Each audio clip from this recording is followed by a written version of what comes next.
Most founders start their business thinking capital works one way. They imagine two choices. Either you bootstrap or you somehow convince a bank to give you a loan. But the U.S. capital markets are far more dynamic and far more accessible than most business owners realize. There isn't one capital pathway. There are dozens. Some are private, some are public, and some are hybrid. And each one exists because businesses have different needs, different sizes, and different levels of maturity. Today, we're going to break down the major categories: private capital markets, exempt offerings, and public markets. By the end of this episode, you'll understand the same capital paths that every serious company evaluates, from small private firms to billion-dollar enterprises. Let's begin with the broader landscape. In the United States, companies raise money in two fundamental environments: private markets and public markets. Private markets include angel investors, venture capital, private equity, family offices, hedge funds, high net worth individuals, Regulation D offerings, Regulation CF offerings, Regulation A offerings. Public markets include OTC markets, the NASDAQ, NYSE, New York Stock Exchange, direct listings, SPACs, and traditional IPOs. Each environment has its own rules, its own investor expectations, and its own reporting requirements. But here's the key point. Over 90% of all capital raised in the U.S. happens in the private markets, not the public ones. The public markets gets the headlines. Private markets get deals done. Let's break down private capital first. Private capital is governed by exemptions under the Securities Act of 1933, the main law that protects investors. The act says you must register an offering with the SEC unless you qualify for an exemption. Registration is expensive. It requires audited financials, extensive disclosures, and ongoing reporting. So most companies raise money privately using exemptions designed to make the process faster and more accessible.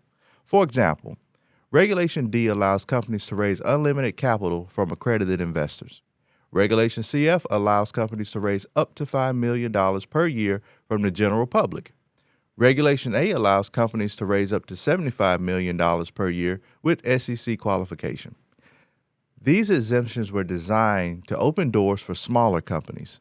Before these rules existed, raising capital was almost impossible unless you were already wealthy or well-connected. Today it's more democratic, but it's still regulated. Now let's talk about the public markets. Going public is not one event, it's a spectrum. The entry level of the public markets is the OTC markets, the over-the-counter exchanges. These markets have three tiers: OTC Pink, OTC QB, and OTC QX. Each tier has different financial standards, reporting requirements, and governance expectations. Above OTC is the NASDAQ, which has multiple tiers: NASDAQ Capital Market, NASDAQ Global Market, and the NASDAQ Global Select. Each step up requires stronger financials, larger shareholder bases, greater liquidity, and stricter governance. At the top is the New York Stock Exchange, with some of the most rigorous listing standards in the world. Going public gives you access to institutional investors, liquidity for shareholders, and a permanent capital engine. But it also brings scrutiny, compliance requirements, and ongoing reporting under the 1934 Act. For most small businesses, even those doing $5 to $25 million a year, the public markets are a long-term strategy, not a starting point. Now let's bridge something important. Every capital path begins in the private markets. Apple, Amazon, Tesla, all of them raise private capital before they ever touched an exchange. Public markets scale a business. Private markets build it. This is why founders need to understand the exemptions like Reg D, Reg CF, and Reg A. These aren't alternative financing tools.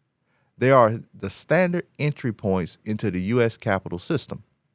Reg D fuels early-stage growth. Reg CF fuels community-based expansion. Reg A fuels national scale and pre-IPO readiness. If you understand these, you understand how modern companies actually grow. Before we wrap up this episode, here are the main takeaways. Capital exists in multiple layers. Private markets dominate early-stage growth. Public markets accelerate mature companies, and exemptions are the bridge between the two. Capital is not one path, it's an ecosystem. Once you see the landscape clearly, the decision becomes clear. How much to raise, from whom, under what rules, at what stage, and with what long-term objective.